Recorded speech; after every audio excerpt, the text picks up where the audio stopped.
صدق الله مولانا العلي العظيم. قال رسول الله صلى الله عليه وسلم: أصحابي كالنجوم بأيهم اقتديتم اهتديتم. صدق رسوله النبي الكريم.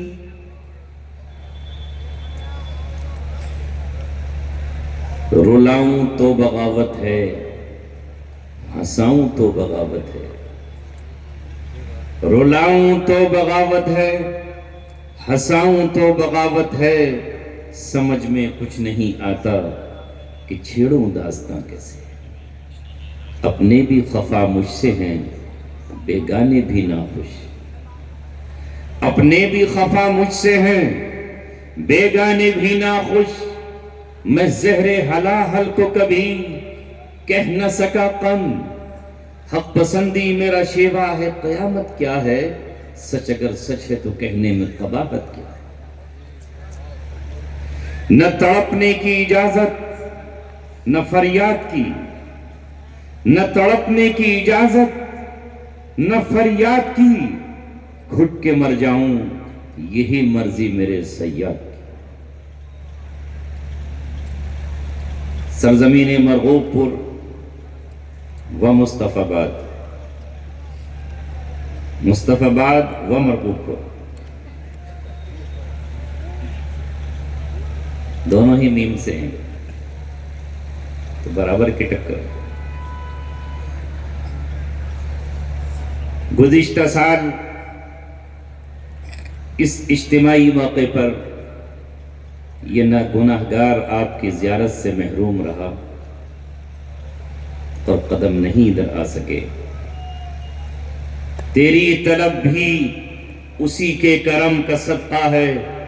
یہ قدم اٹھتے نہیں اٹھائے جاتے. ہم نے بھی سوچا کہ ایک سال گیپ کر لو، اور حضرت ابو ہریرہ رضی اللہ تعالیٰ عنہ سے جو رسول اللہ نے کہا تھا: اے ابو ہریرہ روز ملنے مت آیا کرو، زر غباً تزدد حباً، زیارت کیا کرو، غائب بھی ہو جایا کرو تاکہ محبت میں اضافہ ہو. ایک سال کا انتظار، 2 سال کے بعد پھر اللہ تبارک و تعالیٰ نے مجھے اور آپ کو یہاں جمع کیا.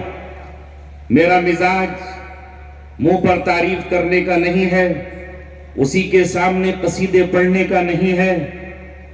سامنے مصنوعی تعریف کا نہ کل قائل تھا نہ آج قائل ہوں.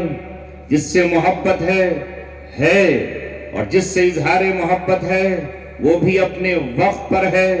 حدیث میں آتا ہے کہ اگر کوئی تمہارے سامنے تمہارے منہ پر تعریف کر رہا ہو تو اس کے منہ میں اٹھا کر کیا ڈال دو؟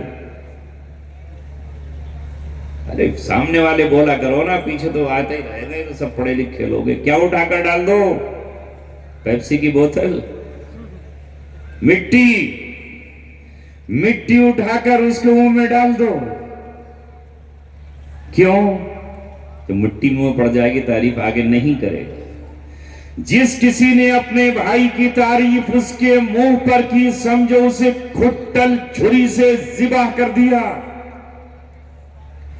میں چاہوں تو یہاں اسٹیج پر جلوہ نما لوگوں کی تعریف کر سکتا ہوں اور ناظم جلسہ اور جلسے کے منتظم کی تعریف، مگر اس حدیث کے پیش نظر منہ پر نہیں، پیچھے کہیں اور کروں گا جا کر جہاں اس کی ضرورت ہوگی.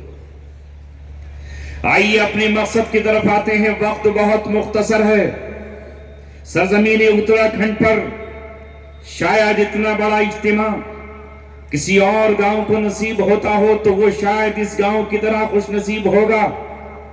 اللہ تبارک و تعالیٰ نے آپ کو اس دارالعلوم حسینیہ سے جو محبت عطا کی ہے، جو پیار عطا کیا ہے، جو لگن آپ کے دل میں ہے، اس کا نقشہ سامنے سے نظر آ رہا ہے.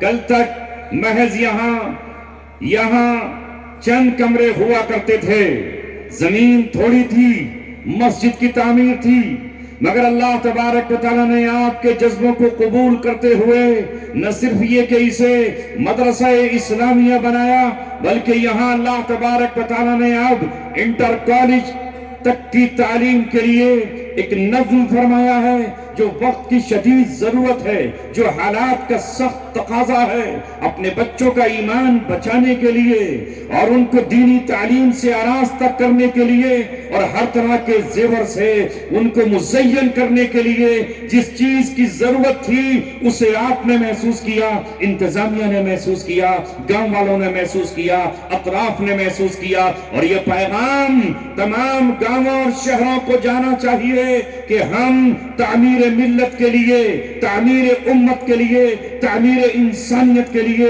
تعمیر وطن اور تعمیر قوم کے لیے نہ کل پیچھے تھے نہ آج پیچھے ہیں۔ اللہ تبارک و تعالیٰ نے ہمیں قیادت کی، امامت کی، سیادت کی اور پیشوائی کی جو ذمہ داری دی تھی، انشاءاللہ ثم انشاءاللہ اللہ تبارک و تعالیٰ کی تائید سے، اس کی نصرت سے اور اللہ تبارک و تعالیٰ کی مدد سے اسے ہم نے کل بھی نبھایا ہے، آج بھی نبھا رہے ہیں، اور ثم انشاءاللہ جب تک سورج چاند رہے گا قیادت ہم ہی کریں گے۔ اس لیے کہ علامہ اقبال نے کہا تھا، سبق پر پھر صداقت کا، شجاعت کا، عدالت کا، لیا جائے گا تجھ سے کام دنیا کی امامت۔ اللہ تبارک و تعالیٰ نے جسے امام بنا دیا وہ امام بن گیا، چاہے کوئی کتنا ہی بل کھائے۔ جب محمد صلی اللہ علیہ وسلم کے سر پر اللہ تبارک و تعالیٰ نے 40 سال کی عمر میں تاج امامت سجا دیا اور رسالت کا تاج آپ کے سر پہ باندھ دیا اور اس پر ختم نبوت کی مہر لگا دی، تو ابو جہل بہت بلبلایا، ابو لہب بہت تڑپا، عتبہ نے پچھاڑے کھائیں اور امیہ نے بہت ساری چیخیں نکالی اور عاص بن وائل نے نہ جانے کیا کیا انتظامات کیے کہ یہ یتیم امامت کا دعویٰ کر رہا ہے، ایک غریب امامت کا دعویٰ کر رہا ہے، ایک مسکین امامت کا دعویٰ کر رہا ہے، نہ جس کے پاس بکریوں کے ریوڑ ہیں، نہ جس کے پاس اونٹوں کا گلہ ہے، نہ جس کے پاس بہت سارے باغات ہیں، نہ اس کے پاس زمین اور جائیداد ہے، نہ اس کے پاس اونچے محلات ہیں۔ یہ ایک شخص جس کے پاس کچھ نہیں ہے یہ کہتا ہے کہ تمہیں میری اقتدا کرنی ہوگی، میں تمہارا مقتدا ہوں، تم میرے مقتدی ہو۔ تمام اکٹھے ہو گئے جو محمد رسول اللہ صلی اللہ علیہ وسلم نے علم کا چراغ روشن کیا اور علم کی شمع روشن کی اور علم کے سورج کو اپنی مٹھی سے باہر نکالا اور علم کے چاند کو جب آپ نے بدلیوں سے باہر نکالا تو اندھیرے اکٹھے ہو گئے اور تمام اندھیروں نے اکٹھے ہو کر گٹھ بندھن کیا، اتحاد کیا اور متحد ہو کر یہ کہا کہ محمد رسول اللہ نے علم کا جو سورج روشن کیا ہے اس کی کرنوں کو اپنی مٹھی میں قید کر لیں گے، اس کو ہم اپنی قوت اور طاقت سے روک دیں گے، اس چاند پر ہم اتنا تھوکیں گے کہ یہ چاند گدڑا ہو جائے گا۔ لیکن محمد صلی اللہ علیہ وسلم نے کہا میں جو علم تمہارے بیچ بانٹنے آیا ہوں یہ علم نبوت ہے، یہ علم رسالت ہے، یہ اللہ تبارک و تعالیٰ کا علم ہے، اس کی کوئی تھا نہیں ہے، اس کی گہرائی نہیں ناپی جا سکتی ہے، اس کی اونچائی نہیں ناپی جا سکتی ہے، اس کی وسعتوں کو پیمانوں میں قید نہیں کیا جا سکتا ہے۔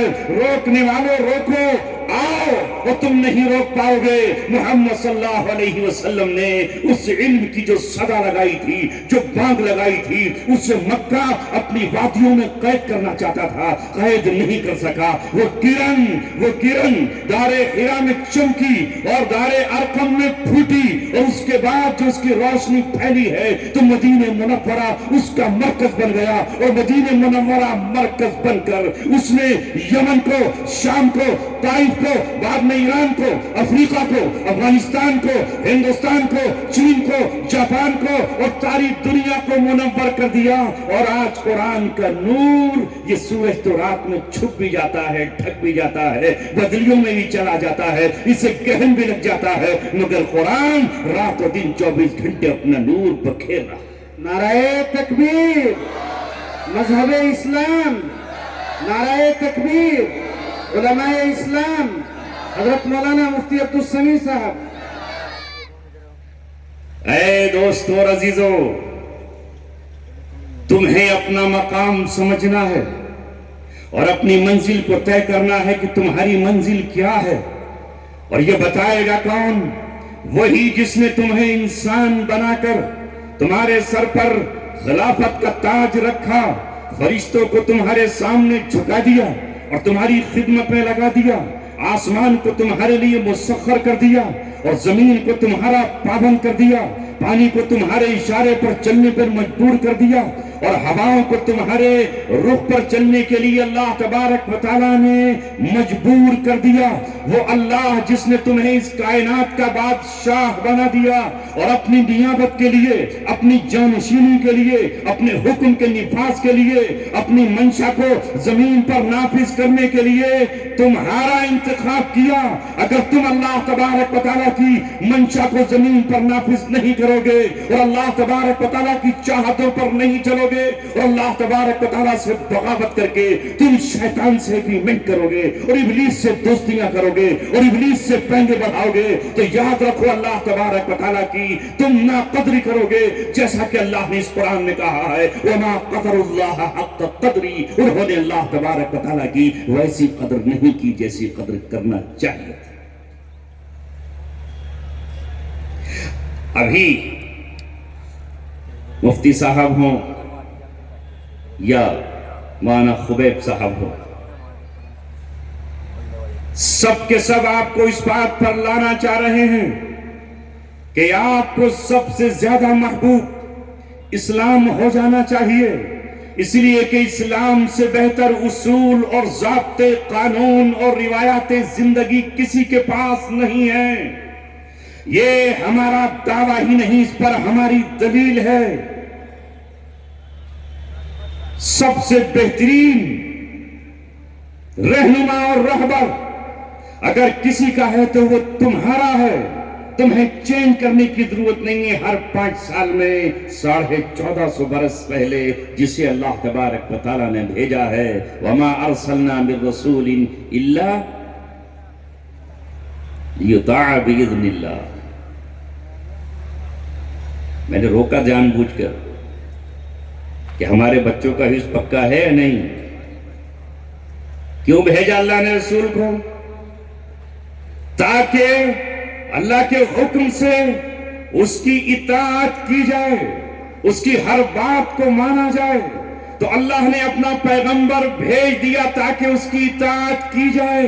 تمہیں ہر 5 سال میں یہ آپشن نہیں ہے کہ اپنا لیڈر بدلو.